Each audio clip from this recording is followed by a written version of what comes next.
Greetings and welcome to, I believe, week 8 of political science.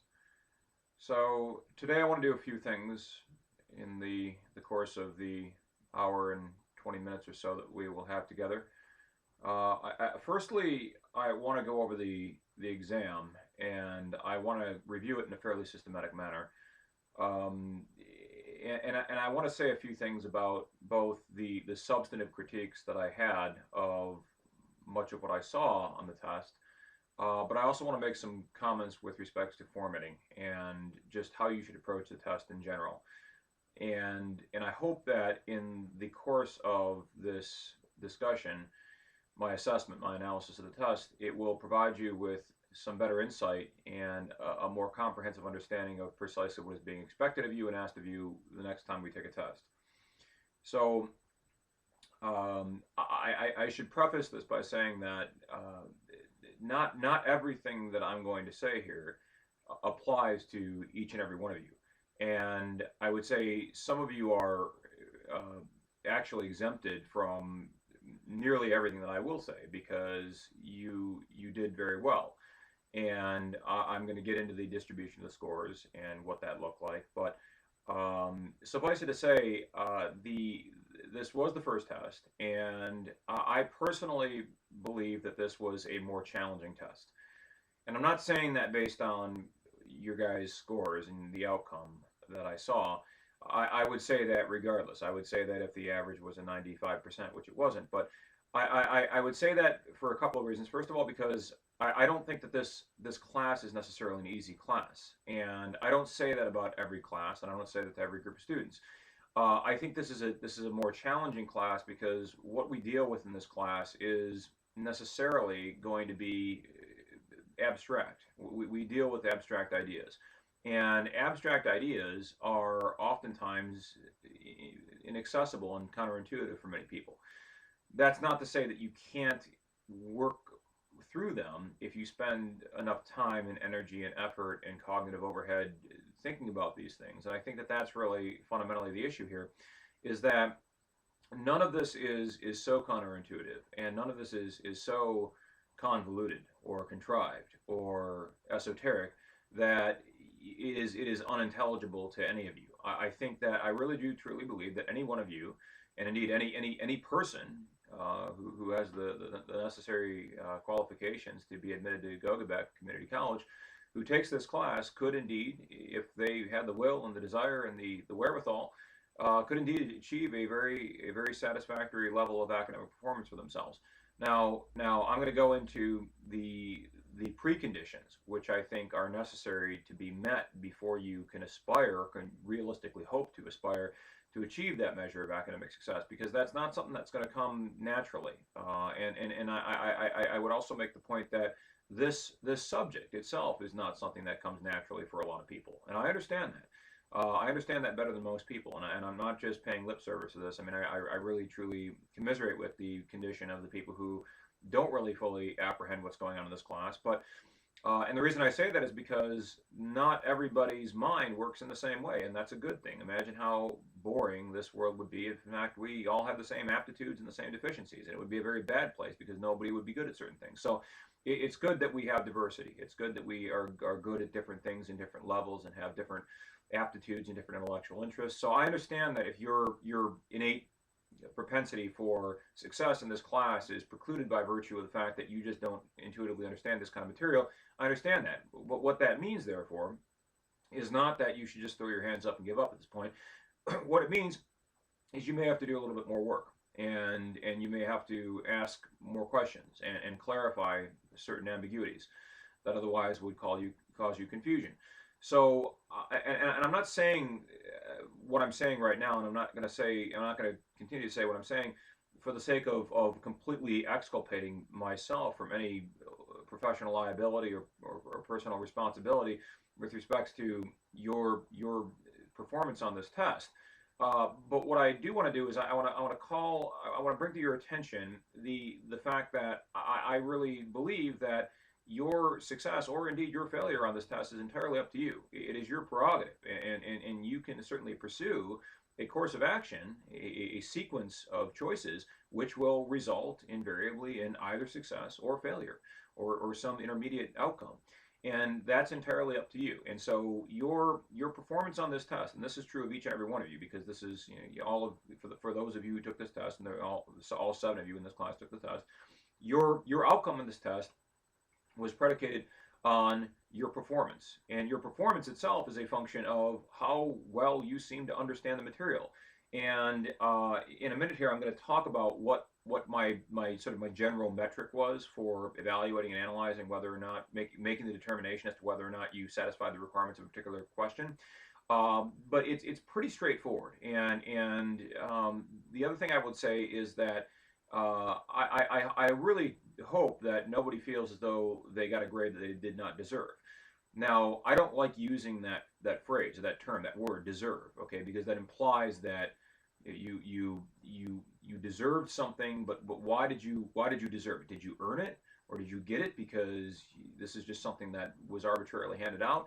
I should actually correct that statement. I should say you received the grade that you earned. Okay, you got the grade that you earned. Now, I don't give grades. Right? I don't like the phrase "this person gave me this grade, this person gave me that grade," because that implies that you didn't actually work for the grade. And so I will say this: I don't say that I give anybody an A, and I don't think that you would say that. Well, I got an A. You don't say that. You should say that I earned an A, right? Or I earned a B. And if you earn that grade by virtue of your preparation and your work and your industry and all the sorts of things that go into that, then it is therefore logical to say that you could say that about any grade that you earned, right? You earned an A just as well as you could earn an F. So the point is that the grade that you received is in fact the grade that you earned, and my assessment of your performance is objective. And I say what I'm saying to every group, by the way. I said this in the video that I made for the history group that I teach contemporaneous with you guys this semester, and I've said this for every class that I've taught since I've been teaching, which is going back about 8.5 years now. So I'm not saying this because this group is special or unique or remarkable or exceptional in any way. And that's I shouldn't downplay the fact that you guys, obviously all of you are very special in your own ways, but I don't think that there's anything particularly exceptional about this class as a group.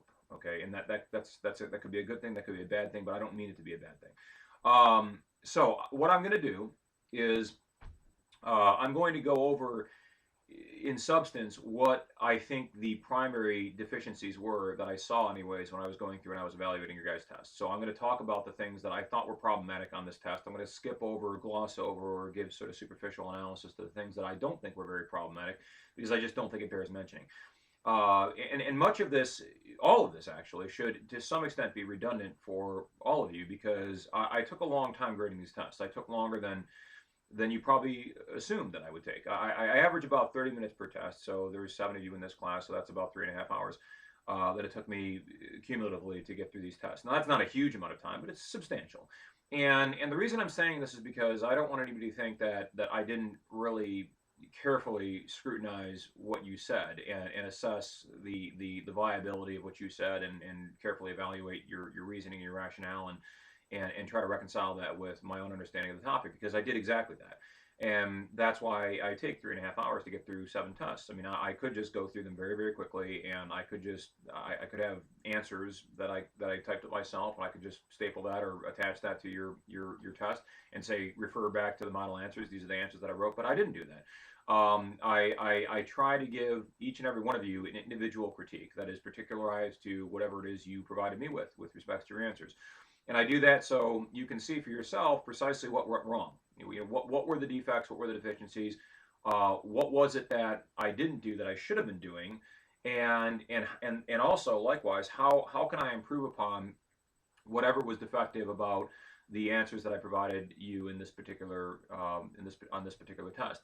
And I do that, again, I do that for a number of reasons. First of all, because I am concerned about how you guys do in this class. I've said this before, but I'll say it again. I always say that I don't really care whether or not you show up to class. I don't really care whether or not you engage with this class. I mean, what I mean by that is I don't take it personally. Okay, I don't take that personally, and nor should I. It's not something that would really have a personal connotation to it. But that's not the same as saying I don't care whether or not you do well in this class. Okay, I don't care how you go about engaging with this class. I don't care what means or method or mechanism you use to attain your score at the end of the class. I mean, I don't care. If you can do it through osmosis, if you can do it by not attending class, if you can do it by not taking notes, if you can do it by not listening and falling asleep, then by all means, more power to you. I don't think that that's possible. In my experience, that seems to be highly implausible and actually impossible. But if you can do that, that's fine. I'm not going to criticize you. What I mean though is that I give you guys the tools and the resources, the analytical and the intellectual and the I guess the substantive resources that you need to competently negotiate the travails and the pitfalls of this examination as well as subsequent examinations. Now, what you do with that material is entirely up to you. How well you use those resources is your prerogative, or if you don't use those resources, that's your prerogative as well. The other point that I'm going to make right now is a point that I think I've made before, but I'm going to reiterate this because it needs to be reinforced. I don't talk down to anybody ever. Okay, and I don't mean when I say I don't talk down to people, I don't mean that I don't condescend and engage with people in a way that suggests that they're inferior to me. That's not what I mean. What I mean is that I don't dumb things down. All right, because I believe that this is, well, obviously this is a college course. You're taking this course for college credit, and the intellectual tempo, if you will, the ethos of this class, the way in which the class is conducted, and indeed the way in which I comport myself in this class, and indeed the way in which you comport yourselves, ought to be befitting of or commensurate with the fact that this is in fact a college course. This isn't high school. And so I'm going to talk to you as though you are adults. I'm going to treat you as though you are adults. But I'm also not going to assume that you're too stupid to understand what I'm saying. All right. So I'm not going to, as I said, I'm not going to diminish the intellectual caliber of my representations in this class, and I do that for a couple of reasons, because I don't assume that you're too stupid to understand what I'm saying. And I'm not saying that right now. I'm not imputing that to anybody. I'm just saying I don't do that because I think that would be incredibly disingenuous of me if I were to do that. So I don't do that. So therefore, I know that, as I've said before, I know that I tend to use words that are not usually frequently used in common English parlance. I understand that. And so therefore, if you don't understand, if you don't fully apprehend what it is I'm saying at any given time, at any given moment in this class, it is incumbent upon you to make sure that you ask me for clarification, right? I can't, I'm not clairvoyant, okay? I mean, I can predict certain things with some measure of prescience. I'm going to get into that here in a minute because we're going to try to talk about some contemporary political issues that are happening right now as I'm recording this video. But I'm not prescient in terms of anticipating whether or not you actually understand the materials. I can't know that.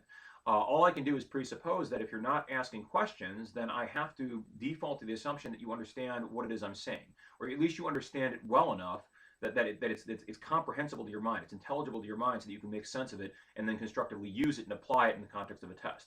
Now, I can't know that you need that help unless you help me help you. Okay, unless you raise your hand, or unless you send me that email, or unless you pick up the call and pick up the phone and dial my number. Unless you do those things and you reach out to me constructively, then I can't ameliorate any confusion or consternation or frustration or ambiguity that may arise because you fail to make an effort to ensure that you clarified whatever you were confused about. And so that's your responsibility. That is incumbent upon you to do that. Again, I can't know that. Okay, so if you're not asking questions of me, then I have to assume that you understand the material well enough to be able to handle it independently of me, and you can learn it for yourself. But then again, this class really isn't about self-learning. It's about coming to class, listening to what I have to say, taking notes, understanding it as best you can, and then going out and recapitulating that in your own words. And that's what this class is all about, and that's what all my classes are all about. So, without further delay, I just want to give you guys a brief synopsis in terms of what the scores look like, what the distribution was, what the average was. Generally speaking, as a general statement with respects to this class as a statistical cohort, I was reasonably satisfied with the performance on this test. Reasonably satisfied. That doesn't mean that I was delighted and elated and ecstatic. That doesn't mean that I was, conversely, it doesn't mean that I was appalled or disgusted with your performance. It means that I was, it means that I was reasonably satisfied. I think you guys can do a hell of a lot better.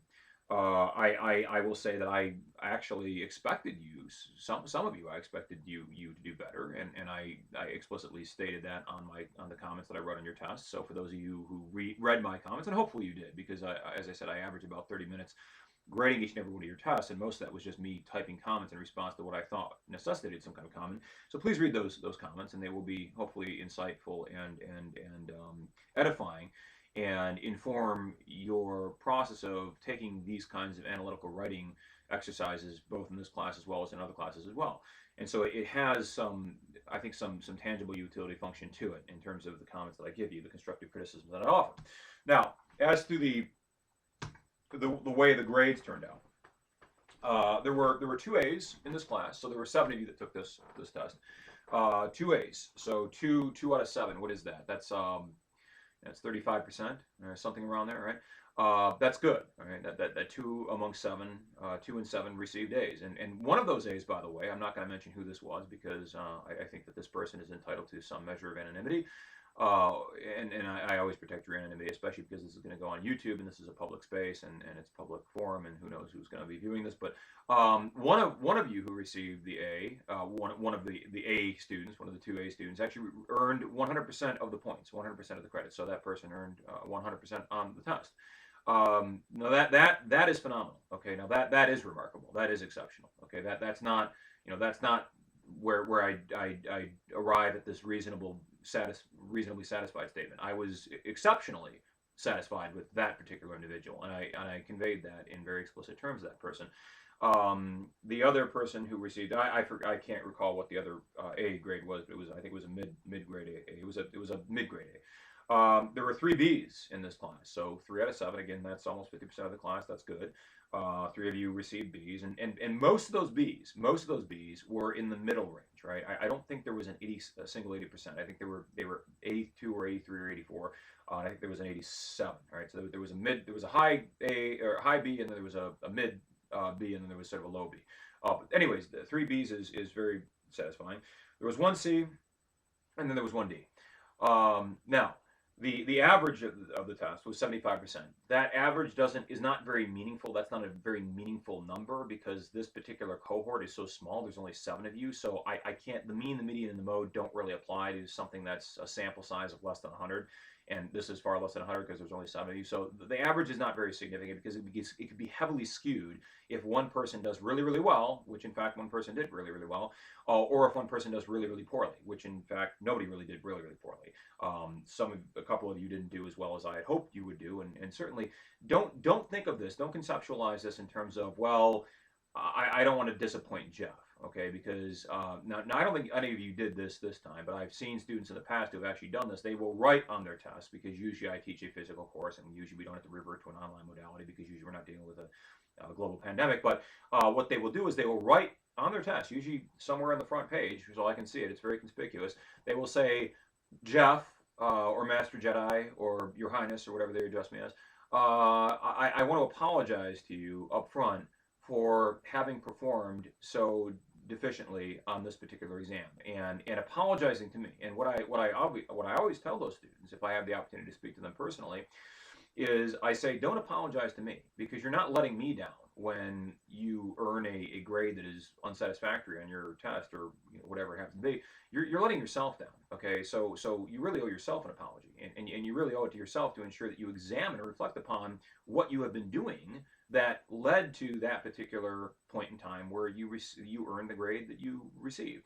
And so I think that this is a time for critical reflection, for some introspective moments, to take a moment and pause and consider what you've been doing up until this point, and try to reconcile your actions and your engagement and the extent to which you've actually immersed yourself in this class and the material associated with it. Reconcile that with what I'm about to say in terms of what you really ought to be doing. So if you are and this is for those of you who are satisfied with the grade that you received, all right, and anybody who received an A in this class, and honestly, those of you who received a B in this class, I think should be relatively well satisfied. As I said, I don't think this was an easy test. This was not an easy test. I don't think it was a really, really excruciatingly hard test. And I will say this. If this had been a traditional, conventional, come into the classroom and sit down and use your black or blue pen and write the answers out in an essay format, if this had been that kind of test, right, I would have said this would have been a much more difficult test, all right? But this wasn't that kind of test. And so I think the mitigating factor here is that you had abundant time and opportunity, and you had certainly abundant resources at your disposal. You had whatever resources you can conceivably muster to help facilitate your answering of the questions. Now, that may not always be the case. It may not necessarily be true to say that the subsequent tests that we take may very well be in-person tests that are conducted physically in our classroom. We can only aspire for that. I don't know whether or not that's going to happen. I have a lot to say about COVID. I have a lot of thoughts about COVID with respect to what's going on in Houghton County. If any of you really want to know what's going on, you can, by all means, please send me an email. Actually, one of you did, because apparently that individual trusts me enough to understand that I understand enough about epidemiology to understand the statistics and interpret the data in a way that actually is consonant with accurate predictions that I can therefore make. I will just say this very briefly. I don't reasonably anticipate that we will be going back to class anytime soon. Okay, that's my prediction. Take it or leave it. I don't really care what you guys think of that. That's my prediction, right? And I'm not making any judgment on anybody. I'm certainly not casting any judgment on the administration of the college, because they're going to do what the experts from the Houghton County Health Department are going to recommend. And those are the people that are closest to the data, and those are the people who are able to make the most informed decisions based on what they understand is likely going to happen. I will just say this. The most dispositive metric that you can look at that anticipates the way in which the case trend is going to continue to go is the new cases per absolute million per population. Okay, the new cases per absolute million of people living in a particular demographic area. In this particular instance, it's Houghton County. Now, if you look at that number down in Washtenaw County, which is where Ann Arbor is, which is where University of Michigan is, that number is around 68, 69, 70. Okay, and the University of Michigan uses that number. They have a particular number that they have, which determines whether or not they reevaluate the extent to which they continue to deliver courses physically in person. And that number for them is 70 new cases in relative to absolute million per population. Okay, 70. All right, that's the number that the University of Michigan uses as the most dispositive number in determining whether or not they revert to an online mode of instruction. Right, 70 new cases per million of absolute population in a particular demographic, in that particular case, Washtenaw County. Right, now that's 70. Right, that's the number that University of Michigan, in consultation with epidemiologists and virologists and people who know a hell of a lot more about this than I or you or any of us do, have given them. And they say, well, that's sort of a critical mass, right? 70 is a very significant number. Now, the current rate of new cases per absolute million relative to the population of Houghton County is about 640, okay? So that's nearly 10 times the number that University of Michigan is going to be using to decide whether or not to revert to online instruction. Now, I'm just saying this as a matter of fact, okay? What we do with that information is entirely up to the administration and the officials whose responsibility it is to make these discretionary judgments as to what is in our best interest collectively. But I'm just saying that number to me seems to suggest that we ought to advise caution, and we ought to be prudent and circumspect with respects to how we proceed at this point. I'm not trying to engage in scaremongering. I'm not trying to intimidate anybody or imbue you with any undue trepidation or anxiety. I'm just saying, let's be realistic about this, let's be pragmatic about this, and let's make a decision based on the totality of the circumstances and the best available evidence as it derives from our epidemiological knowledge. And if we do that, well, I think that leads to a pretty resounding conclusion. And I need not say what that is, because I'll leave that for you to deduce what it is I'm getting at. This is not a manifestation of COVID. This is me talking too fast and not having my water here with me, which is what I'm going to have to do next time. Okay, so without further ado, what I want to say, I was going to try to do this in less than 40 minutes. I don't know if it's going to take me 40 minutes to get through the exam, though. It may take longer, it may take less, but this is important, okay? First of all, I will say this. The first test is almost always the worst test in terms of your academic performance for all of you across the board, right? This is our first rodeo. I understand. This is and for those of you who did well, right? For those of you who received or earned a B or above, that's excellent, right? Under the circumstances, this was right out to achieve such a high level of academic achievement right out the gate on your first test in this particular class, right? For a test which I regarded to be, again, not excruciatingly difficult, but more difficult than the average test, I would say, much more difficult than the average test that I give. is good. All right, it's very good. So I would say 5 of you have the right to feel very satisfied and indeed take a certain measure of pride in your achievement, because to earn a B on this test is a certain degree. To earn a B on this test is to achieve something. It is to achieve something noteworthy. It's something that I would commend you for. In fact, I think I did. Very explicitly, I did commend you if, in fact, you did receive a B or above. If you received a C or a D, don't worry. That is my message to you. Don't worry. And I'm not saying that to deceive you into thinking that you have some kind of false sense of security. I'm saying that first of all because this was our first test, and there will be 4 other tests, including a final exam, which will be worth well more than this test is going to be worth. So in the overall scheme of things, right, if you look across the spectrum of this entire course and you look at the points in the aggregate cumulatively, this test represented 90 points cumulatively, right? 90 points. This course in total, the sum total of the points cumulatively at the end of the course will probably be somewhere between 400 and 500 points. Okay, so 90 points relative to 450 points. Let's just take the median there, right? 90 points relative to 450 points is not very substantial. Now that's not just a drop in the bucket. I mean, it's obviously more than that. Okay, and if any of you had been so unfortunate as to have earned an F on this particular test, and you earn maybe 10 or 15% of the points, which I've seen before, by the way, not in this class because it's the first time I taught political science, but in history class, I've seen people actually earn 15% of the points, right? A 15% score. Now that's not a score to be proud of. That's a score to be ashamed of. That's a score to hide from everybody so that they don't know just how horribly you performed. I don't know how that's possible to just earn 15% of the points. I mean, for Christ's sakes, you get 20% of the points right off the bat just for complying with the directions. Okay, so those are people that not only did they not earn any substantive credit on the test, but they obviously disregarded certain aspects of the instructions or didn't conform themselves to the directions that I gave them. So that's, as I say, that's I think that's harder to do. All right, that's hard. That's harder to get a 15. You have to really work hard to get 15% of the points. Thankfully, none of you did that. But the point here is that none of you should be too apprehensive about your performance, right? Regardless of whether or not you did satisfactorily, and that's a subjective assessment, okay? Saying that you did well, right, it's like the old phrase, beauty is in the eye of the beholder, right? I may think a particular woman, or indeed a particular man, if that's my preference, right, is a very beautiful or a very handsome individual, right? But you may find that to be a disagreeable proposition, right?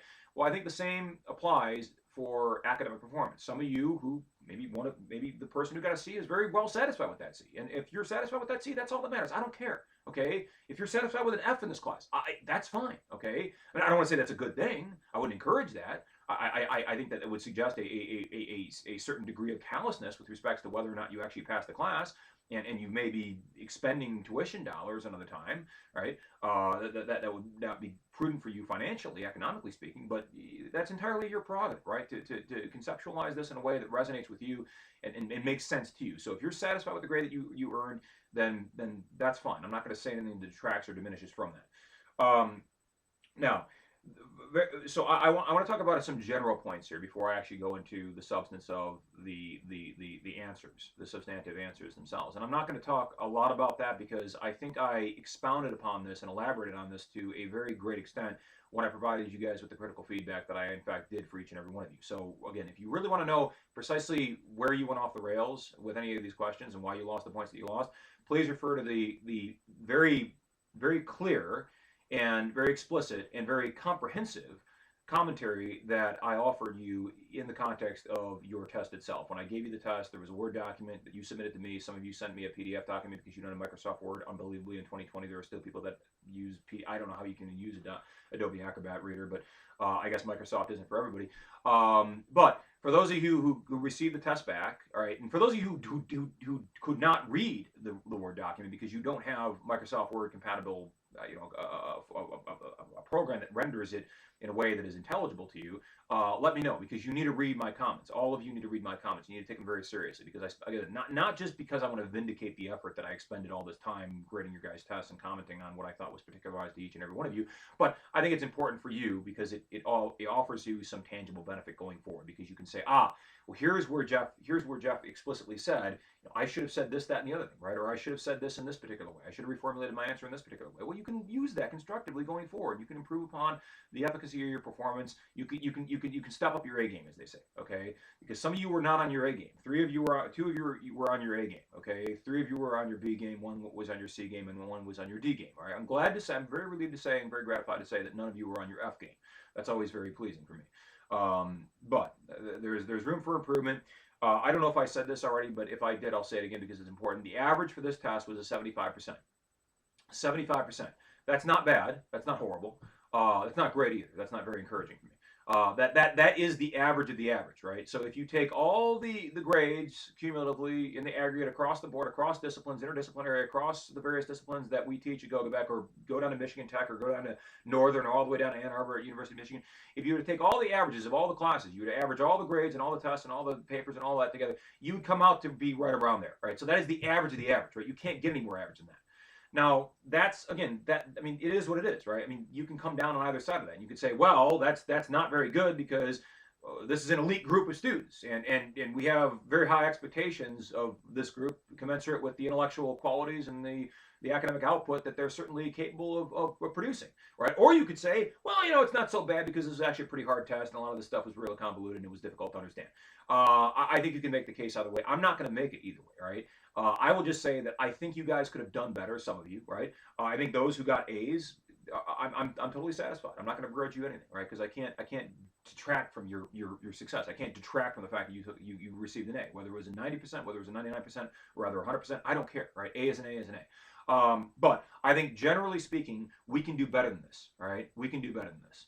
I know you can do better than this, right? You non-A people can do better than this. And I know you know that because I know I wrote that very extensively in the comments that I provided you all with. So there should be no ambiguity in terms of, can I achieve a higher score than the one that I achieved in the first test? Of course, and that's the whole point. Well, that's part of the point, is that the process of this class is meant to be informative and educational, not with respects to just the substance of the class itself, political science, right? But it's also meant to be informative and educational in that it'll condition in you the capacity to respond more effectively and efficiently to the kinds of questions that are going to be asked on these analytical writing type exams. And analytical writing is just like analytical thinking, right? I mean, you have to be able to think about these things to be able to write about them, obviously. So it is a priori an assumption to make that if you're writing about this thing, you are therefore thinking about it as well. And if you can think about these things analytically and constructively, and deconstruct complex, convoluted issues that are multifaceted, multifarious in their nature, well, you can probably write about them, you can probably speak about them as well. And that's what I'm trying to inculcate in all of you is the capacity to think and to write and to speak fluently and with confidence, and in a way that suggests that you have maybe not a mastery, but at least a high degree of understanding with respect to this material. All right. Okay. So the first point I would make in general about this test, right, and this is a point that is transcendent in the sense that it's not just exclusive to this particular test. This is a point that I would make about any of the tests that we're going to take conceivably in this class, as well as any of the tests that you would conceivably take in any other class that you would take with me. The point that I would make is that the problems that I saw on this test arose from one of three conditions not being satisfied. Okay, so you had to give me answers that met three conditions. Number one, the answer had to be relevant. Okay, so you had to tell me things that were actually germane to the question that was being asked. Right now, I wouldn't necessarily deduct points if you just meandered all over the place and threw in everything but the kitchen sink in your answer. I'm not going to detract points from that, but I'm not going to give you any credit either, right? So if I'm, for instance, this first question pertained to what the various three constituent subdisciplines were that were incorporated under the rubric of political science, and if you start telling me, oh, I think Donald Trump is so brave because he was only in Walter Reed Hospital for 3 days, and then he demanded to return to the White House, and then he went out there in the motorcade out there in Pennsylvania Avenue after he had been confined there. And look how brave and courageous. If you said that in response to question number one, well, that's all you said, then certainly you wouldn't get any points. But if you said that, and then in addition to saying that, you also happen to tell me what the three constituent subdisciplines of the discipline of political science were, well, then I'm not going to detract points from that, right? But in general, I want to see analysis that is relevant, that is on point, right? That is congruent to, or not incongruous with, right? Not immaterial to, right? The question is being asked. Okay, so make sure, and the corollary point that I would make with respect to this particular point is that make sure you guys are reading the question carefully. Make sure you understand what it is I'm asking of you. Okay. when I was in law school, one of the things that they used to tell us was read what they referred to it as read the call of the question, okay? The call of the question. And I used to think, what the hell is the call of the question? Well, the call of the question is, what is the question actually requiring you to say in response, okay? Now, the call of the question isn't the entire question, because sometimes the question will include just kind of superfluous ancillary commentary that I get in there to give you kind of a hint and point you in the right topic, a thematic direction. For instance, remember that this is not sufficient merely to list these disciplines, but also explain why or how they serve to enhance our understanding of political science. That's not the call of the question, right? The call of the question for number one is identify, right? Identify and elaborate on the three academic disciplines, right? So three academic disciplines, you got to identify and elaborate three academic disciplines, right? So it's asking you to do three things so far, which are relevant to which a proper study of the political science will necessarily incorporate, right? So you're doing three things, right? You're identifying number one, okay? You're identifying these three disciplines, right? You're elaborating on them, number two, and number three, you have to get all three disciplines in there that actually pertain to the study of political science, right? So that's what I mean by the call to question, right? That's how you take this apart systematically and analytically, and you examine, right, the constituent features of this particular question. You anatomize it, if you will, right? You break it down into, you parcel it out into subcomponents, right? And that will enable you, therefore, I would hope, anyways, that would enable you to understand precisely what it is that I'm expecting of you when it comes to your response, all right? So calibrate your response to in a way that is symmetrical with and congruent to and compatible with the call of the question, right? So that addresses relevance, okay? That addresses whether or not what you're saying is actually germane to what's being asked, okay? That's point number one. Point number two, okay, so I'm looking for relevance, right? Point number two is I'm looking for you to say something that is true, okay? Now this is actually a less prescient concern that I have, less salient concern that I have for this particular class, and less prescient in this class as it bears on your understanding, your putative understanding of the material, because truth is a matter of opinion, right? It's a matter of subjective interpretation, as I said all the way back many weeks ago when we delineated the difference between truth and fact. Okay, so in this class, and this is an important point to assimilate yourself to if you haven't done so yet, understand that much of what we talked about, I would say nearly 90% of what I talk about anyways, what you guys talk about, well, you guys haven't talked very much, so I can't really categorize what you talked about. But for what I've talked about thus far in this class, 90% of it is really open to interpretation. It's very fluid, okay? It's flexible, right? You can take a position on nearly any one of these questions, all right? Any one of these, for instance, these questions that comprise this exam, these constituent questions that I'm asking in this particular exam, you could look at these questions and you could come down on either side of these questions, right? Now maybe that's not true of each and every one. I'd have to look at these questions more thoroughly, but if memory serves me correctly, and I believe it does right now, you could make an argument in response to most of these questions, anyways. Maybe not all of them. Maybe they don't all lend themselves to a subjective interpretation. But you could make the argument. You could construct this in any way that you can conceive of constructing it, so long as it makes sense. Okay. So what I would say here with respect to the truthfulness of your answer, I guess truthfulness goes to the point of accuracy. Let's frame it that way, okay? Because truthfulness is a bit of a contrivance to think about truthfulness in the context of a political science exam, because political science, just like politics, is open to interpretation, just like the law. Okay, it's open to interpretation, right? It's how good of an argument can you make? Can you make a slam dunk, convincing and compelling argument that is going to sell me on whatever it is you're trying to pitch? And if you can do that, then truth is really irrelevant. The truth is whatever you assert that it happens to be. Okay, and if you can convince me that your particular proposition is true and accurate and congenial to my interest, then by all means, go ahead, because I'll probably give you the points for it, okay? And so we're not really dealing, this is not a fact-specific or a fact-centric analysis, right? This is not like when I teach history, for instance, right, which is really driven by the facts. Fundamentally, it has to be driven by the facts. You can't just make stuff up as you go along about ancient history. You can't say, well, the Romans invaded North America in the year 25 BC, and Julius Caesar led the legions across Lake Michigan, and then they discovered the Native Americans that were living down there in what used to be ancient Chicago, right? You can't say that, because that's obviously not congruous with the historical facts as we understand them. Now, that's not necessarily the case. That kind of paradigm is not true in the context of a political science exam.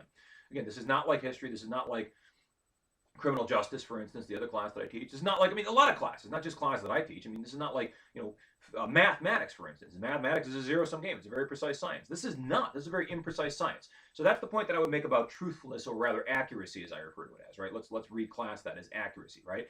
So be accurate. So what I'm saying so far is, I've discussed two things that I'm looking for in general, right? This is just part of my general analytical rubric that I apply for every single question and every single test going forward, right? So just so you know what's going on in the mind of Jeff, what's going on in the mind of this master Jedi that sits on the Jedi Council, and he's so wise and sagacious and so much like as wise as Master Yoda and as powerful as Master Windu. What's going on in his mind? Well, here's the method of the madness, right? I'm opening my mind up to you right now, and I'm telling you, here is my analytical rubric. Here is the methodology that I use to examine and evaluate and assess whether or not you have a credible answer that is actually worthy of being allocated points, right? Or the extent to which it's worthy of being awarded points.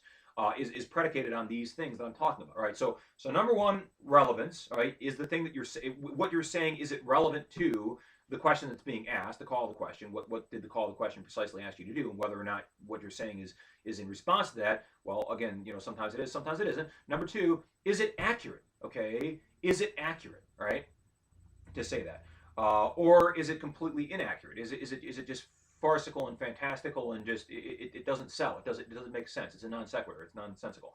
Which brings me to the third point, which is actually related to the second point. Is it logical? Okay, and I guess this would go to the persuasive force of your argument, right? Because this is really all about making a case for something, or for something else, for something or other. It's about making a case, and that's what this class is meant to inculcate in you: certain qualities, certain features, certain traits, certain characters. One of which is the capacity to discern for yourself when somebody is being disingenuous with you, when somebody is deceiving you, when somebody is being mendacious.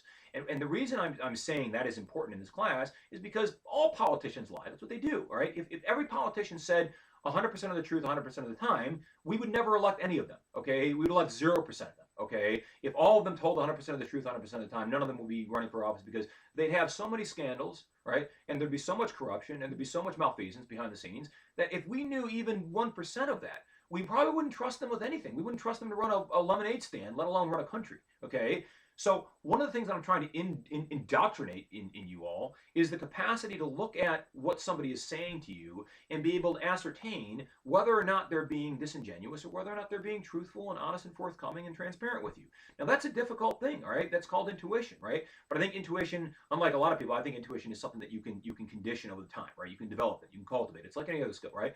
So that's something that I'm trying to inculcate in you. But I'm also trying to inculcate in you a capacity to look at things, look at issues, and be able to bifurcate the issues, separate it apart into two components, right? And then to evaluate and assess and to weigh the relative merits of those particular competing arguments that come down on either side of a particular issue, right? And that's what politics is really all about: being able to weigh the issues in a way that is judicious and prudent and wise and sagacious and informed by all the relevant information.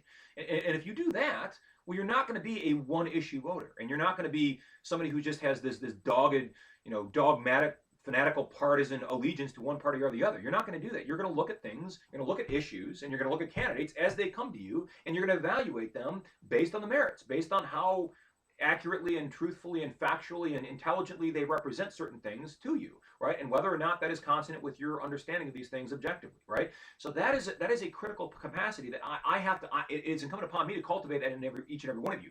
And part of this test, part of what I'm looking for, is your ability to convince me that you're able to do that. Okay, so it's not just answering these questions and telling me about what Madison thought of when he wrote the Federalist Papers.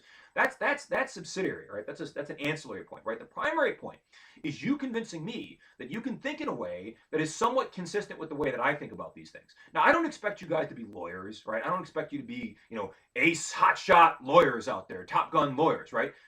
I'm not an ace hotshot lawyer, right? I practically failed out of law school, for God's sakes. Like I said, I got out of there before they could kick me out of there. I mean, I did really well my first year, but the second year was a shit show, right? That's not the point, though. It's not, I'm going to hold you guys this really exacting standard. I'm going to expect you guys to take the Michigan bar exam at the end of the final exam, right? That's not it, okay? And so what I'm saying, though, is that my expectations are not unreasonable in the sense that I want to indoctrinate or inculcate in you the same sort of analytical prowess that I have in myself. And that's not unreasonable to expect, right? Just being able to look at things and discern whether or not somebody's bullshitting you or not, and tell me why you think that is the case. I think that, first of all, that's valuable, right? That has tremendous utility, analytical utility, and functional utility on a pragmatic everyday basis to be able to tell whether or not somebody's being deceptive with respect to what they're saying to you. It helps in sales and buying a house, buying a car, leasing a car, a lot of things, right? But also in politics. So that's something that I'm trying to condition you. So going back full circle to what I'm saying about logic, right? I want the third tier here, right? So the first was it has to be relevant, right? It has to be relevant to the question that's being asked, the call to question. What is the call to question asking? Your response better be congruent to that call. Better answer the call to question in a way that strikes me as being not incongruous with it.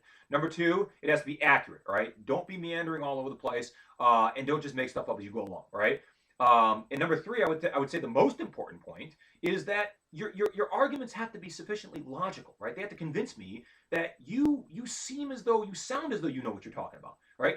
And actually knowing what you're talking about and sounding as though you know what you're talking about, two very different things. But actually, in the end, it doesn't really matter. It's a distinction without a difference, right? Because look, I may not actually know anything about political science, but because I'm very loquacious and moderately charismatic, and I can come in there and I can kind of persuade you guys because I got the persuasive arts because I went to law school and I know how to talk and I know how to make a good case. Well, no, I sound like I know what I'm talking about, right? Well, does it really matter at the end of the day? Does it really matter that I actually know what I'm talking about? Well, I don't want to be going behind, thinking that I'm setting myself up by saying that, yeah, I genuinely don't know anything about political science, and ha ha ha, I'm just able to make all of you guys, deceive you all into thinking that I actually do. No, I do understand the topic. I understand constitutional law very well. I understand history very well because I teach those things. But the point with respects to you vis-a-vis me when I'm evaluating you on these exams is that if you can convince me that you know what you're talking about, even if you really don't know what you're talking about, well, that's good enough. Okay. And that's the art of politics, right? It is deception, all right? It is about being able to deceive people into thinking that you are, in fact, the ideal candidate for office. And of course, we know that the people who run for office, whether it's Obama, whether it's Trump, whether it's George W. Bush, whether it's Clinton, all the way back to Abraham Lincoln, look, they all had certain things about their past that were shady and scandalous and unscrupulous. Okay, there was something about every one of those guys, right? That if we actually knew that, if all the cards were on the table, we probably wouldn't vote for that guy. Okay, that's true for all of them. There are no saints in politics, right? Quite the opposite is in fact the case. Okay. The point, though, is they've conditioned in them the qualities that I'm trying to inculcate in you, which is to say that they're very good at persuading people that they're good enough. Let's say they're good enough to do the job. But look at how we can go back and we can criticize, do this ex post facto Monday morning quarterbacking with respects to what Obama did and how stupid and foolish and misguided many of his policies were, and how he was undeserving the Oval Office because all he was a community organizer and a freshman senator from Illinois, and he didn't really have any very serious heavyweight credentials and this, that, and the other thing. Well, look, I mean, you could say that, you could do this post hoc criticism with respect to any politician that's ever run for the presidency of the United States and ever run for the Senate or the House or any other political office for that matter. You can do that for any one of them, right? But the point is that these guys are sufficiently good at persuading people that they're at least good enough to vote for, okay? And that requires a certain nuance. And that's what I'm trying to inculcate in you, right? Because if you can write well enough to persuade me that you know what you're talking about, okay, regardless of whether or not you actually do, well, that suggests to my mind that you're sufficiently nuanced in your understanding of this material so that if somebody came into the room and said, hey, vote for me because I'm a nice guy, you'd be able to see through them because they're just a sham and a fraud and a farce. And that's what I'm trying to train you guys to be able to do, is to be able to tell the true bill, right, from the one that is a counterfeit, okay? Right? Where's the counterfeit politician? Where's the true bill politician? The one that's actually qualified to run for office, the one that's actually qualified to, have the discretionary authority our Republican system confers upon him.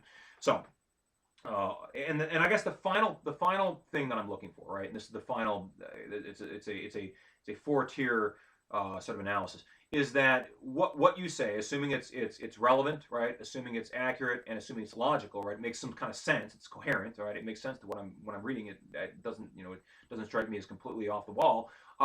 It also has to meet I would say the length requirements. Okay, so it has to be sufficiently expansive in scope and in terms of breadth and in terms of the depth of the analysis, right? And inclusive of the various ancillary features that are associated with any given theme or topic that we're talking about in these questions, right? So if you don't include, and what I say, what I think the best advice that I can give you with respect to this, and this is what I tell the history students, so this is what I tell all my students, is that when in doubt, okay, if you're doubtful as to whether or not a particular topic has any sort of bearing on this particular question, go ahead and throw it in, right? Because I don't take points away if you say something that happens to be irrelevant, right, I'm not going to discount points. I'm not going to give you points for that either, right? But I'm not going to discount points merely because you included something that wasn't relevant. Now, if that's all you include and that's your answer and it's not relevant, well, then obviously you're going to miss out on any points, right? But I don't take away points, right? I use my discretionary. Well, it's really not discretionary. It's in accordance with an objective, dispassionate, adjudicated metric that I use. But I use this analytical metric, and I determine whether or not to assign points, right? So it's a matter of earning points, right? It's going in here and cultivate or earning, doing what you got to do to prove that you're willing, deserving of the points that you hope to actually earn in the course of this particular test, right? So I would say that with respects to the sufficiency of the answer, and that's how I characterized it when I typed my comments on your guys' test, for those of you who didn't give me sufficient answers, is to say that next time make sure that you are very comprehensive in elucidating these topics. Remember, these are essay questions, okay? These are 10, 15, 20-point questions, whatever, maybe not 10, 20-point points, but they're 10, 12, 14, however many points I have assigned to them. That's a lot of points, okay?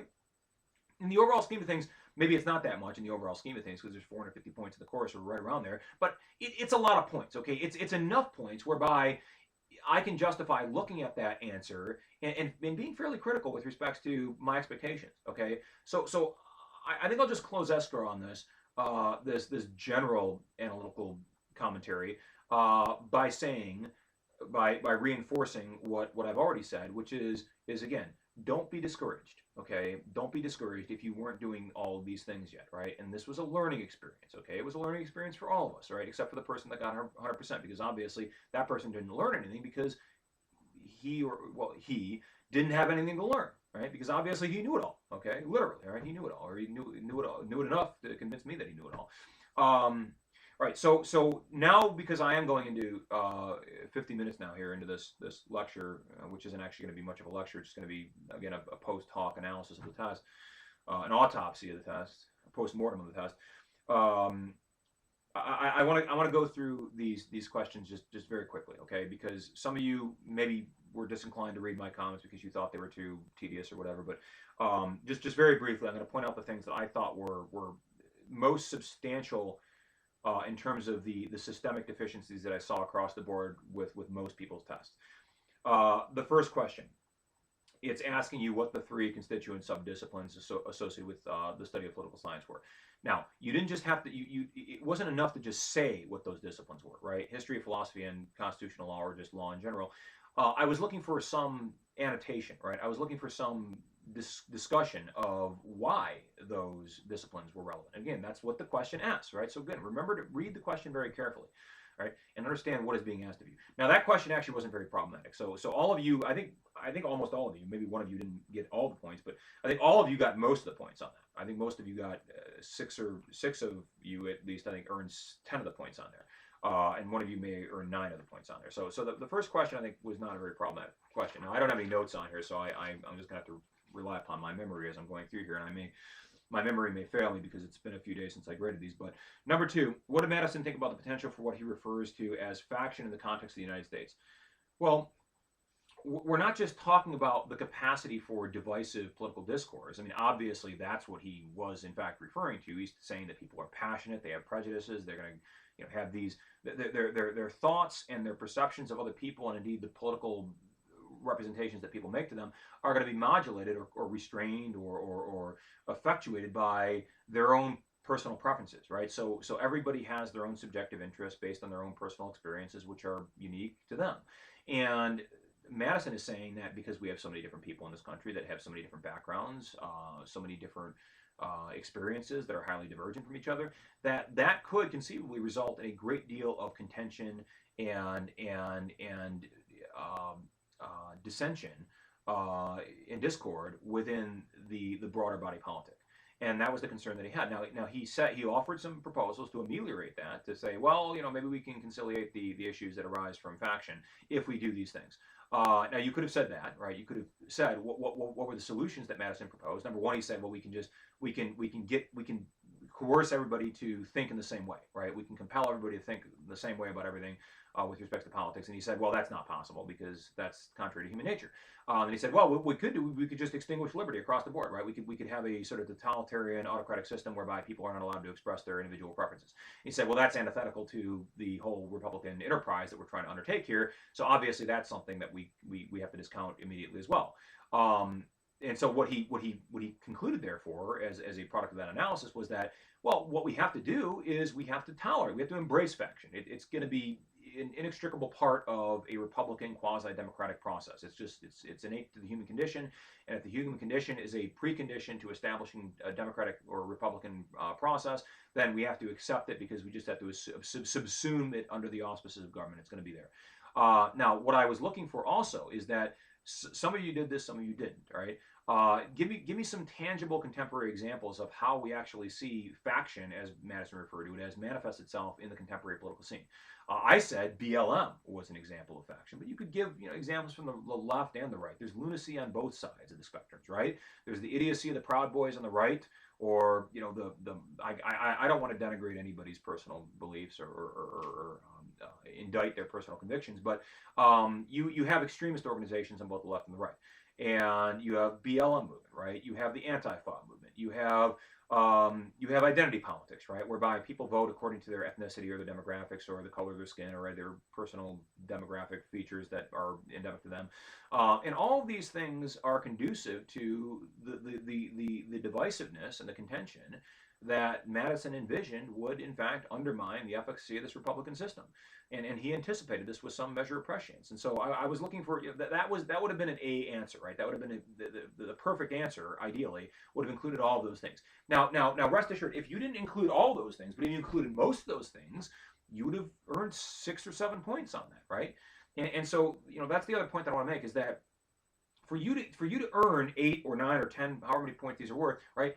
I'm looking for a very good answer, right? A comprehensive answer. I mean, you have to hit all the various points, right? It's not just good enough to say, well, here's the main points and leave it at that. No, you have to say all the points, right? Because again, these are essay questions and they lend themselves to a certain degree of analysis, which should be thorough and comprehensive and fairly extensive. Okay, number 3. What are some of the concerns that Madison has regarding the creation of a legislative body? So there were really 2 things that I expected you to do. Number 1, identify what the problems were that were associated with these particular types of legislative bodies that Madison identified, right? So what were the problems associated with them, and what were the legislative bodies that Madison was talking about? He's talking about either a legislature that is too big, right? It's overly inclusive. It's hopelessly mired in partisan conflict and chaos, because there's just this multitude of people that have divergent and particularized interests that are unique to their particular constituency, and nothing ever gets done, right? That's the problem that is inherent to a legislature that is too large. We got 500,000 members of Congress, right? Well, obviously that Congress would never get anything done because there would be so many interests that are highly divergent from each other, and there would be no consensus. And the second problem that Madison anticipated with respect to the legislature is a legislature that's too small. Okay, because if it's too small, it leads to a certain selection criteria which conduces to elitism. So you're going to have a particular subset of the population which is going to gain access to the legislature, and these individuals will be, by definition, very elite, and they will become dissociated from the common people. They become disenfranchised from the constituencies whose interests they represent, and that will not be very good. That will not be a good result, because you won't have these hypothetical legislators promulgating laws that are actually consistent with the interests of the people who they represent, because they don't really have they don't identify very strongly with those people, because there's just too large of a subset of people who they represent, right? So these are some. Now, this is not, again, what I'm saying here is not, it's not inclusive of all the things that you could have said in response to these questions, but these are the more salient points. Number 4, what was paradoxical and even hypocritical about the writings of Madison regarding the influence of personal prejudice and subjective interests as it could conceivably contaminate the legislative process? Very few of you actually told me precisely the answer to this question. Some of you got close to it, all right? You were warm, but you weren't really hot, okay? I think one or 2 of you actually told me what I was really looking for. Now, I don't understand why that was the case, because I spent a lot of time talking about this in class, which brings me back to another point. If you guys are using the book to inform your analysis of these questions, I would recommend against doing too much of that. You can use the book to the extent that it helps you, but I would primarily rely upon your lecture notes. So the subsidiary point, therefore, is that if you're not taking good notes, then you're not going to be in a very good condition or position to engage functionally with this test or the next test for that matter. So this is actually an analysis that I presented to the history group, but I guess it's equally applicable to all of you. You have to ask yourself several questions before when you reflect upon your performance in this test in general. You have to ask yourself several questions. Number one, have I been attending class routinely, right, consistently? Have I been attending most of the classes? And I do mean most of the classes, right? Now, if the answer to that is no, well, that explains the reason as to why you did not do as satisfactorily as you would aspire to do, right? That's the reason why you didn't get the grade that you'd hoped for, right? Now, if the answer to that is yes, yes, you have been attending class consistently, then go on to the next tier of analysis, which asks you the question, have I, assuming I've been attending class consistently, I'm there the vast majority of the times, which most of you actually are, do I take notes rigorously? Do I take notes scrupulously? Do I really engage with what he's saying? And am I recording down the more salient, the more meaningful and substantive points that he's making? Am I doing that with respects to my notes? How good are my note taking skills? And if you say, well, I'm not really doing much of that, well, that probably is the reason as to why you didn't do as well as you had hoped for, right? Now, if the answer to that is yes, as well as attending class regularly, so if you attend class regularly and you take good notes scrupulously, then you go on to the next tier of analysis, and that is to ask yourself, well, how much time did I actually spend reviewing this material? Did I attend his virtual review session that he posted on YouTube 2 weeks or 10 days ago? Was I attentive? Was I engaging myself, immersing myself in that process? Was I really taking much away from that? Okay, and if the answer to that is no, well, then again, I think you have the reasoning and the rationale and the rhyme or reason as to why you didn't do as well as you would hope for. Now, if the answer to all three of those questions is yes, right? Yes, you attend class regularly. Yes, you take notes. Yes, you immerse yourself in the review process.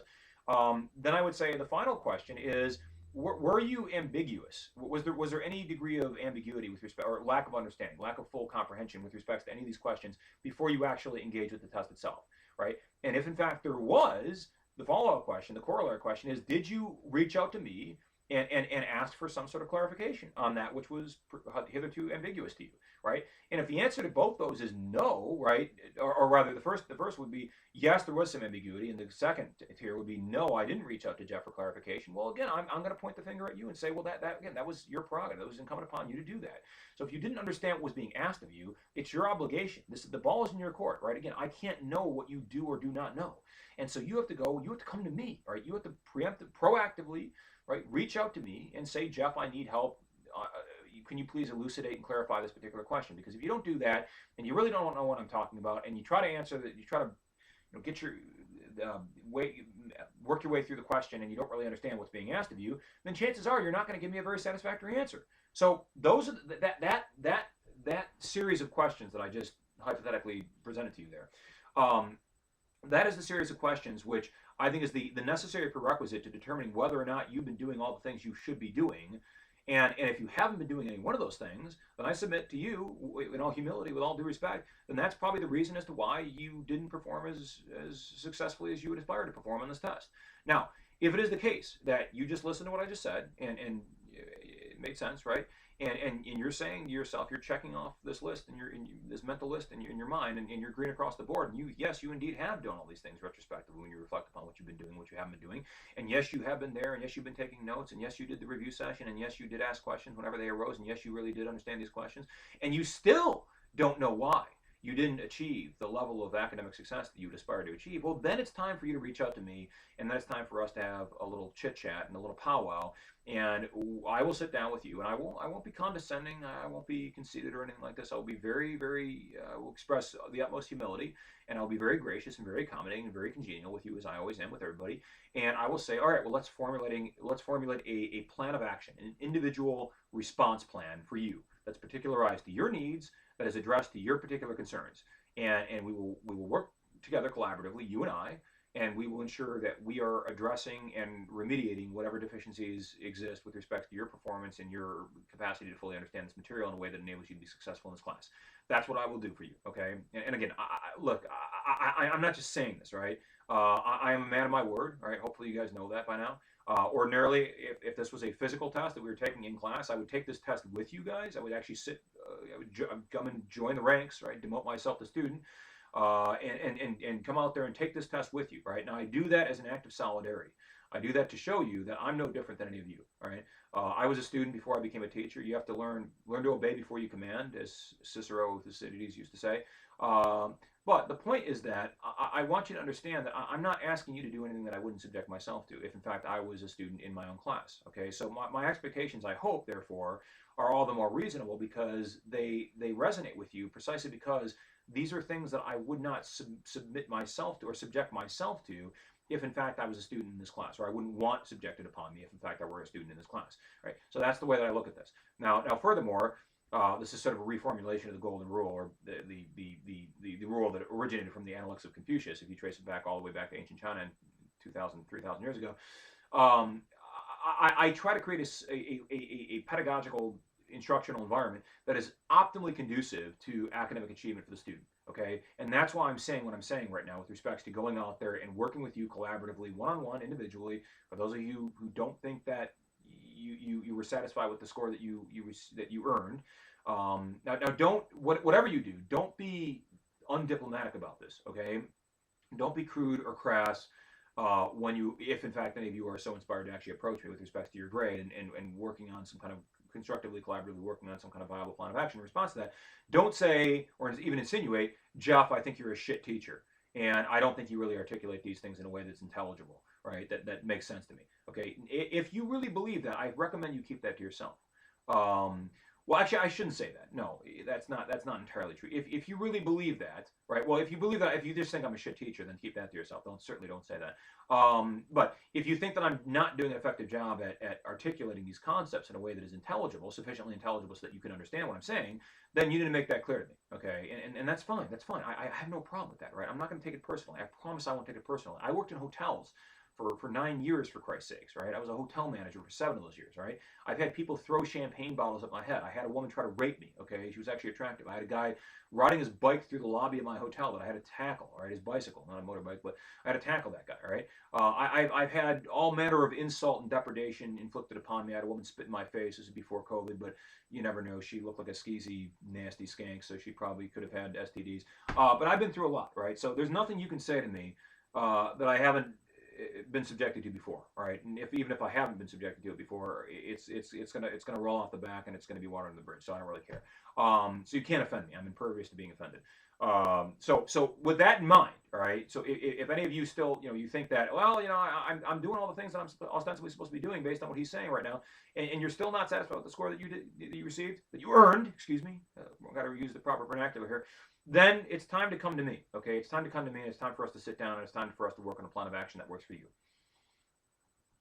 All right. Number 4, I haven't answered the question. What was, and most of you, few of you answered this question. Very few of you, most of you did not answer this question. What was the paradox here? What was hypocritical here? Madison was essentially castigating a hypothetical future legislature by saying that these individuals who comprise this legislative body are going to be subject to their personal subjective preferences and prejudices that operate in all of us because we're all human beings. And therefore, much of their capacity to dispassionately and objectively and scrupulously enact legislation is going to be undermined by virtue of the fact that they have this innate proclivity to look at things subjectively and to pass legislation which in some meaningful way is in their own personal subjective interests. Now he makes that, he casts those aspersions, he castigates these people for ostensibly having that that defect, that innate human defect, which is inescapable. I mean, it's axiomatic that all of us are fallible. But then again, he himself, Madison, in the context of the Federalist Number 10, is advocating for a system of government, republicanism, a republic, which would benefit people of his class, people of his standing, men of the elite, right? He is recommending this form of government to his reader, to his audience. Now, either fully cognizant of the fact that this is something that would be beneficial if in fact this form of government was promulgated later on, that he would stand to benefit personally, right? Or not aware of it. But either way, you got to hold him to account, right? Because either he wasn't aware of it and he should have been aware of it, right? Or he was aware of it and he disregarded that fact, right? Which would have made him, I would say, hypocritical in the sense that he's recommending something that he himself is castigating or lamenting when he sees it in others. So he's trying to have it both ways, right? He's deriding and denigrating prospective future legislatures for their capacity not to recommend laws based on objective, truly objective and dispassionate criteria, but then he is necessarily looking at this through some partisan, subjective lens, and he's making recommendations to promulgate a system which he himself would be the beneficiary of. So that, and maybe this is a more nuanced point than I think it was, but I don't think that that's too difficult to assimilate yourself to. I mean, that's that strikes me as rather ironic. And if you don't know, if you don't understand the point that I'm trying to make, then ask questions for clarification, for God's sakes, right? I mean, again, I can't just get up here and talk for an hour and a half uninterruptedly, and then at the end of the day, assume that, well, none of what I said or some of what I said was unintelligible to some of you, right? I can't assume that, right? I have to assume that if no questions are being asked of me, then everything that I said was at least intelligible, or at least coherent, or at least sensible enough for you guys to fully apprehend the substantive points of what I'm trying to say, right? So again, please do ask for clarification when and if you need it. Number 5, differentiate between Federalist and anti-Federalist positions, enumerate their respective propositions concerning the structure of the government. Most of you earned at least 9 points on this question. 9 out of 12, not bad. That's 80% of the points. There's nothing to be ashamed of. There's nothing to even be offended about with respect to earning 9 out of 12 points. 9 out of 12 points means you did a pretty good job of answering the question, right? So that's another point that I'm going to make here, is that when you look at your test, look at the individual answers, right? Don't look at the test comprehensively. Okay, I mean you can do that as well, but I think what you need to really do to understand why you earned the grade, why you received the grade that you earned, is to look at where were the deficiencies, right? Where did you go off the rails, all right? Where did you not tell me? Where did you fail to elaborate to the extent that you were really expected and required to elaborate, reasonably so, right? And then you ask yourself, well, what's the measure of the departure between what I did and what I provided him with respects to what I answered in this question, right, and what he was actually looking for? And that'll give you some sense of what was defective about your answer. And in point of fact, the degree of point loss will be precisely symmetrical to the extent to which your answer was divergent from the model answer, right? The extent to which you failed to provide me with what I was looking for, right? Which ostensibly was the ideal answer, right? The magnitude of the difference between the discrepancy between what you actually said, right? How bad it actually was, how irrelevant or nonsensical or illogical or incoherent it actually was, right? Versus what you should have said. Well, that's going to be that difference right there is going to be the measure of point loss that you experienced in that particular question, right? And it's no more contrived than that. I mean, it's a very simplistic procedure, right? That is essentially irreducibly that is my analytical program, right? That's the way I assess your questions, your answers rather. So I don't think anybody retrospectively, therefore, can come to me and either assert or insinuate that, oh, Jeff, I think that you're very prejudicial with respects to how you allocate points. Good luck. You can try to make that case, right? But come to me and make that case, okay, and see what I say, all right? I mean, I will vociferously defend myself, fanatically so. And I'd like to see you try to make that case. I mean, if you want, by all means, go ahead. I promise I won't hold it against you. But going back to number 5. Most of you got the main point, which is to say that Federalists want big government. They want a strong central government. That's what the federal system was really all about. And therefore, conversely, the anti-federalist system was more about a less strong central government, or a government that was not so centralized, in fact, right? That way, weaker central government, right? And one that didn't have the capacity to regulate the sovereign affairs of its citizens. Okay, so the dichotomy, I think, can be really accentuated and elucidated when you look at what I described in very great elaborate detail in our class on this particular topic, which was to say the anti-federalist, the apotheosis of the culmination of the anti-federalist position would be a confederacy, right? And then I went and I described what a confederacy really was, right? And the problems that were endemic to a confederacy. Now some of you didn't go down that particular avenue, okay? And I think that was an avenue that really did very much lend itself to an intuitive reading of this question, or rather, an intuitive reading of this question lent itself to that, pursuing that particular analytical avenue, right? In the sense that really was germane, it was relevant to this question to be able to answer that and to be able to elucidate this further by giving some kind of anecdotal illustration of how this actually operates in the real world, okay? And the other point that I would make with respect to number 5 is this was a 12-point question, okay? 12 points. That's substantial. That's significant. That's serious. Okay. None of these, none of the other questions on this test, I don't think, anyways, were 12-point questions. No, there were 7 questions there. No. So this is a 12-point question. When you see a 12-point question, or a 14 or an 18-point question, or anything greater than 12 or greater, okay, maybe I should have explicitly said this before, but the more points that are associated with a question, I did say this was in the instructions. The more points that are associated with a question, the more analytical weight I'm going to ascribe to evaluate the process of evaluating the question, right? So the more critically I'm going to assess your answer, okay? And the more comprehensive, therefore, the answer should be in expounding upon the concepts and the themes and the abstractions that are associated with that particular topic, right? So if it's a 6-point question, I'm not going to expect very much. I can probably knock that out in a couple of sentences, right? But if it's a 12-point question, it should be many, many times greater than that. Well, not length is not, quantity is not synonymous with quality. All right, let me just say that for the record, right? Quantity is not synonymous with quality as it relates to the answers that you provide me on these tests. And I would say you can extrapolate that further and you can apply that to life in general. It's not necessarily always a good thing to say that we have more of this particular thing. I went to a law school, for instance, that had the largest enrollment out of any law school in the United States. Right, we had the largest student body out of all the law schools in the United States, and there's hundreds of law schools. We had 4,000 students at Thomas Cooley Law School when I was there. But just because we had the most didn't mean we were the best. In fact, sometimes those things don't align at all. We were actually a 3rd-tier law school. We were a pretty bad law school. Okay, so I guess the point that I'm trying to make here is that just because you say a lot doesn't necessarily mean that what you're saying is actually factual and accurate and relevant and logical and persuasive and convincing and compelling and all the sorts of things that it needs to be to convince me that you actually know what you're talking about.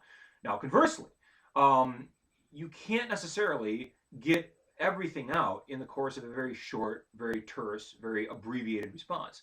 So I'm not going to, I never stipulate a minimum length, okay, because it's conceivable to my mind that somebody may be able to answer some of these questions in a few sentences. You could conceivably do that. I think it'd be very, very difficult. They'd have to be very extensive, very large sentences, and they'd have to be run-on sentences, and that wouldn't be very good grammatically correct sentences. But you could conceivably do that. I wouldn't recommend doing that. I think you should break it down and parcelate it out in sentences that actually address a particular point, and then move on to a next point in an additional sentence.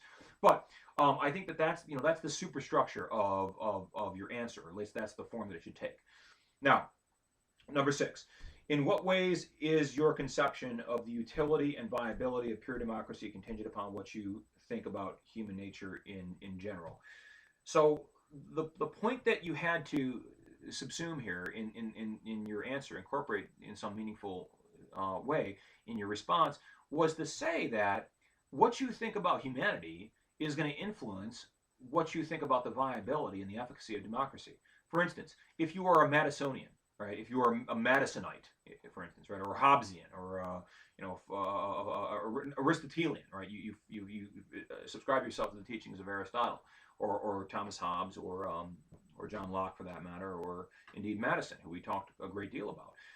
If you ascribe yourself to that particular philosophical conception of humanity, which is to say that humans are selfish and brutish and nasty and depraved oftentimes, and really subject to their own impetuosity and their own primal instincts. If that's what you really believe about humanity, well, what is that going to say about the viability of democracy? Is it going to say that we, therefore, given our depraved human condition in general, are capable of creating a purely democratic system, which is going to operate very effectively and take into consideration the rights and the interests of all people cumulatively and within that system?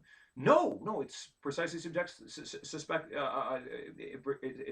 suggests the opposite, in the sense that if people are selfish, if people look only out for themselves, if people are driven by their own primal instincts, if people really don't give much consideration for others, then I would say that the argument, therefore, is very strongly against the viability of democracy, because it suggests that if, in fact, you have people voting according to their own personal subjective whims and looking out for themselves all the time, well, then they're not necessarily going to comprehend what is in the best interest of all people. They're not going to think in a sufficiently altruistic way so as to dissociate themselves from their own particularized subjective interests, because they're too selfish to be able to do that. And they're too ignorant, and they're too stupid. Those are the other conditions that Madison implied about the innate human condition, is that people are not innately philosophical. They're not innately intellectually curious people.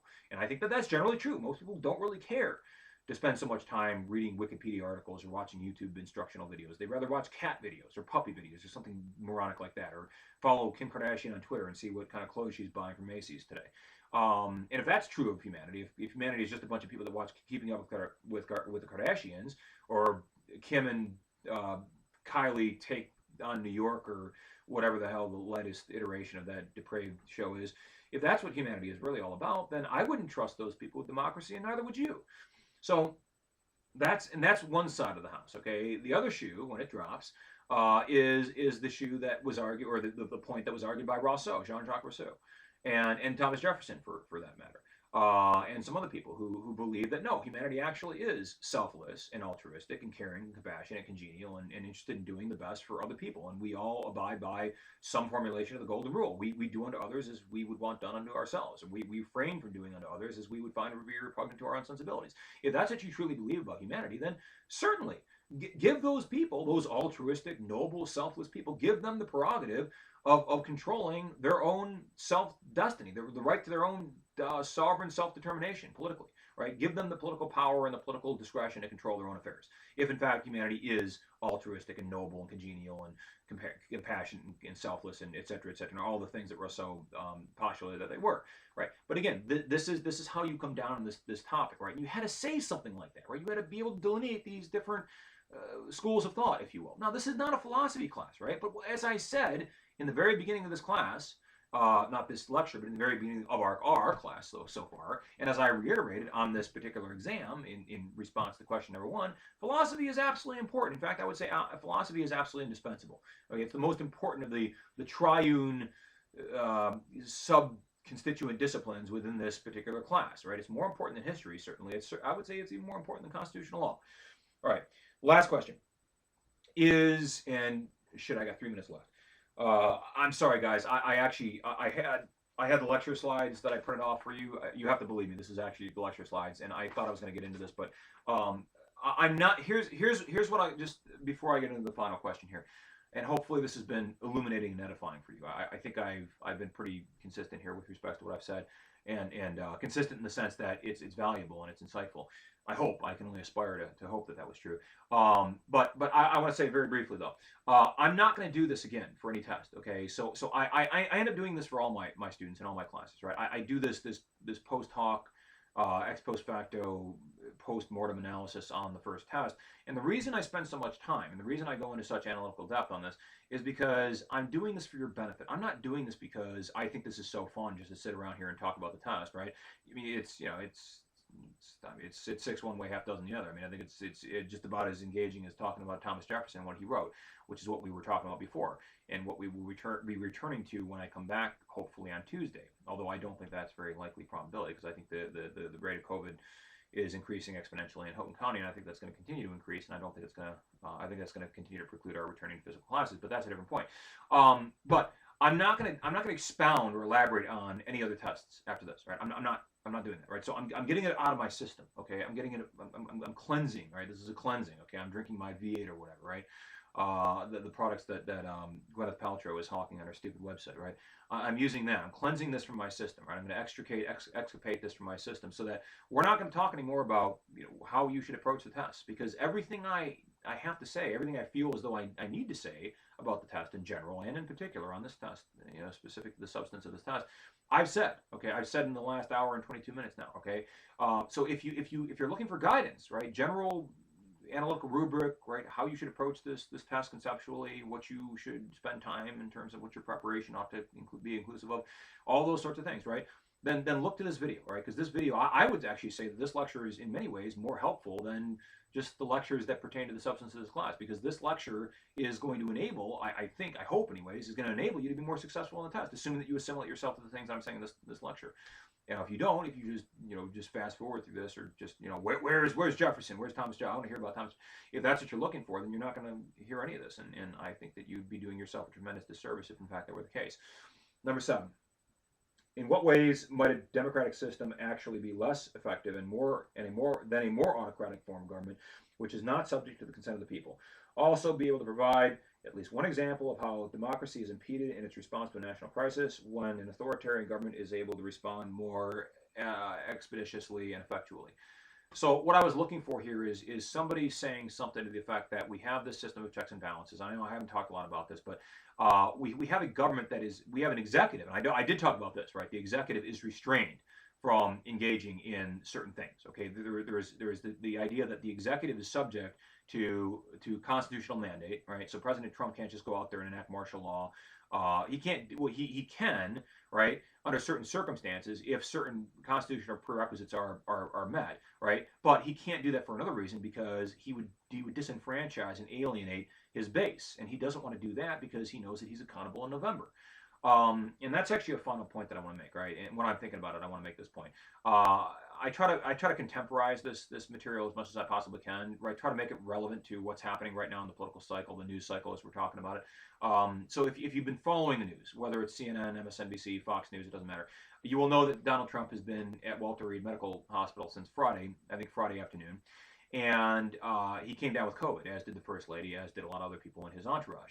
Now, I made a prediction to my girlfriend on Friday as soon as I became aware of it, because we were talking about this, and she was asking me, what did I think about this? Because she doesn't really know very much about the United States government, because she's a beautiful girl, but she's from Russia, from the Soviet Union actually, because she's old enough to remember how it was in the bad old days of the Soviet Union. But she said, how do you come down on this, Jeff? What's going on with Trump? And I said, well, one of two things is going to happen. Okay, obviously, either he's going to get COVID and it's going to be mild. It's going to be mild. It's not going to have a substantial impact on him in terms of its morbidity. He won't be very significantly affected medically or physiologically or biologically, or in terms of the impediments that it imposes upon him. Right. That's option number one. Right. Option number two is that it could affect him very grievously. Okay, and he could be on a ventilator. He could be, God forbid, right? But he could be virtually incapacitated by virtue of COVID, or in fact, he could be incapacitated by virtue of COVID, because many people are in fact incapacitated. People who are much healthier than him. Now, I said the implications that either of those have are going to be absolutely cataclysmic in terms of how they affect his campaign and how they also affect his chances for reelection. Now, luckily for him, okay, he dodged the bullet literally, because getting COVID for any of you guys, notwithstanding the fact that he's a 75-year-old man, right? But a guy like me, okay, who can still bench press 250. I mean, my bench has gone way down because I've been in the gym for so long. But a guy who's really, really healthy, for instance, right? Don't take me. 25-year-old guy, he benches 400 pounds. He can run a triathlete, etc. Right? You could have somebody like that who could end up on the ventilator, mechanical ventilation, because it's literally like playing Russian roulette, right? Now Trump got lucky, got very lucky. Thank the gods that happened. He is our president, regardless of whether or not you like the guy. And he came out all right. Now that is a very good thing, not just for him personally. Okay. Now here's my analysis. Here's what I told my girlfriend. I said that's a good thing for if this is Friday that we were talking about this. We didn't know how impactful COVID was going to be for him personally, but I said if he comes out of this all right, he's going to be able to play down COVID and continue to do what he's been doing all along and say it's just a cold. Look, the proof is in the pudding. Okay, I had it myself. All right. I was closer to this thing than anybody who hasn't had it has been, right? And this is exactly the narrative that he's clinging to, right? This is exactly what his advisors are telling him, and this is exactly the rhetoric that's coming out of the White House right now. I had it, I experienced it personally, firsthand. I was there up close and personal with Mr. COVID, and look at this. I had a sore throat, I had a cough, I had a little bit of a fever, and I was back in business after less than 48 hours, right?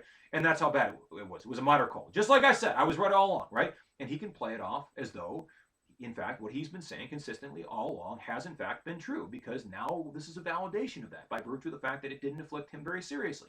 Now, that's not necessarily true if you know anything about epidemiology, if you know anything about COVID, if you know anything about anything, right, anything about science and the empirical method, you'll know that you can't extrapolate on the basis of a sample of one. All right, it's like the guy. I'm not going to tell you about who this guy was, but there was a guy in Houghton that was trying to convince me that because he had COVID 6 months ago, and it was like a mild case of the sniffles, and he was sneezing a couple of times, and that was it. That it's not so bad. And I said, good for you, right? That's good for you, but that doesn't mean that the next guy who gets COVID isn't going to end up in the ICU and on a ventilator for 6 months, right? Now, it could have also been very bad for Trump. It could have been bad for him personally, physically, obviously, in terms of his health deteriorating, right? But imagine if that had happened.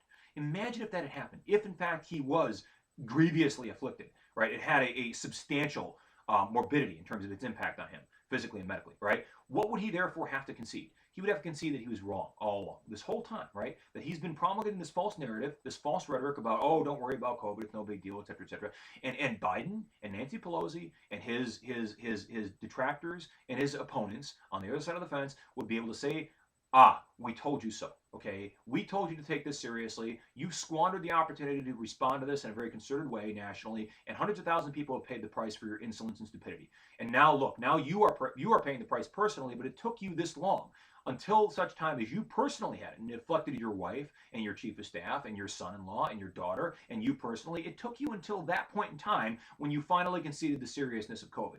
That is in fact exactly how this would have played out, and that would have been catastrophic for him politically. That would have been catastrophic for his chances for re-election in November, because he has to persuade the moderates. He's not persuading the people on the right, and he's not persuading the people on the left. Those people are implacable. They're immovable. They're not going to shift. They're not going to change their position, right? They're either going to vote for Biden or they're going to vote for Trump, right? That's 50 million on the right, 50 million on the left, right? What about the 200 million people in the middle, right? Or the 180 people in the million in the middle. Those are the people that Trump has to ingratiate himself to and not disenfranchise, right? So if he ended up getting sick, really, really sick with COVID, and he'd have to, therefore, he'd have to admit, right? He'd have to concede that this is, in fact, a serious illness after all. And I was wrong all along, because I don't know how you can maintain that. You have to engage in cognitive dissonance to be able to pull off that measure of hypocrisy, right? So it worked out very well. I'm not going to say whether or not I'm happy for him personally, okay? I'm happy for him personally. I don't want to tip my hand and let you guys know what I'm going to do in November. I'm not going to do anything in November because I think both candidates are reprehensible in different ways. And that's another point about this class. It's meant to teach you to think critically about politics, not cynically, but critically, okay? And to be able to look at politicians and see them for the douchebags that they are, the douchebags and the liars and the deceitful individuals, the con artists that they are, because politics is essentially, it comes down to being a con. It's a con. It's a con job. And he who's the better con man is going to be the better politician. Not always, but unfortunately, that's what our presidential election cycle really does select for those qualities, right? So the point, understand the point that I just made about Trump, guys. I may throw that in as a bonus extra credit question on the next test, because I think that's actually a very good point. And I'm not saying that because I'm going to sit here and pat myself on the back and look how prescient I wasn't anticipating how this is going to play out. But I knew on Friday, and this is why I had this conversation with my girlfriend. You don't believe me? Ask her. I'll bring her in here tomorrow, and I'll have her do a little video.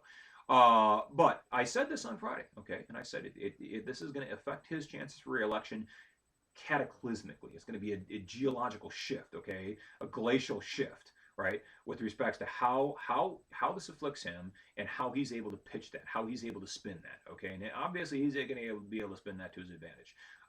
So, anyways, that's an interesting point, and I think that hopefully that goes to some lengths to make this material that I know is otherwise very abstract and not and very pedantic and sometimes disinteresting, to make this more relevant and more tangible and show you the utility that being able to think about these things actually confers upon you when you actually engage in the real world of politics right now in 2020.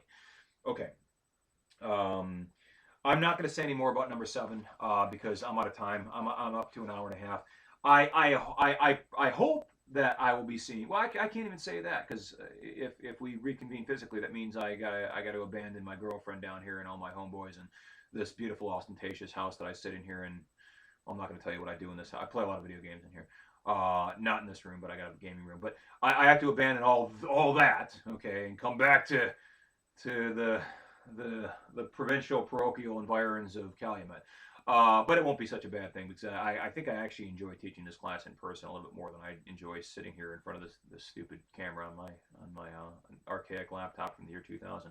So, anyways, I will with that I will bid you adieu, and I will say what I know you've heard me say already, and what I hope all of you know already, which is to be safe, take care of each other, take care of yourselves, wear the mask, and be as conscientious and scrupulous in adherence to the pandemic protocols as you can afford to be.